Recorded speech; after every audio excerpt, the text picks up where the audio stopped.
Igal põlvkonnal on oma kurja juur, mis vanema põlvkonna arvates lapsed ära rikub. Küll on lapsed lugenud liiga palju raamatuid, telekas teeb zombiks ja arvutimängud teevad vägivaldseks. Kas tõesti on arvutimängud nii pahad, nagu väidetakse? Teadlased on leidnud, et videomängudel on palju kasulikke omadusi.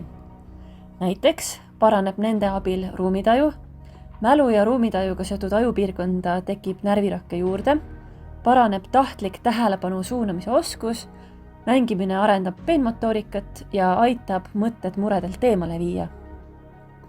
Heaga kaasnevad sageli ka omad vead. Näiteks rikub hilistel tundidel mängimine und ja sundasendid tekitavad hädasi nii seljas kui kätes. Videomängudega kasutatakse ka palju sõltuvuse mõistet. Tõepoolest on käitumine muutunud probleemseks, kui mängud pakuvad oluliselt rohkem rõõmu, edu ja hasarti kui muud asjad elus.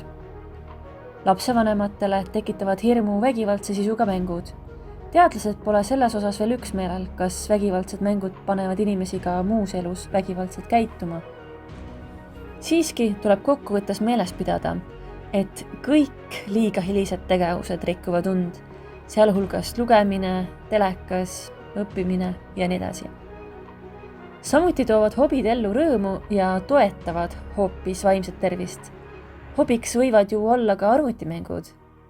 Lisaks on arvutimängudel tohutult aju arendavaid omadusi ja sõltuvus on tegelikult haruldane ja isegi kui ongi välja kujunenud, siis sellisel puhul peaks tegelema päris probleemiga, mitte lihtsalt mängu keelama. Mis on päriselus nii rasket, et kergem on seda arvutimängude abil eirata?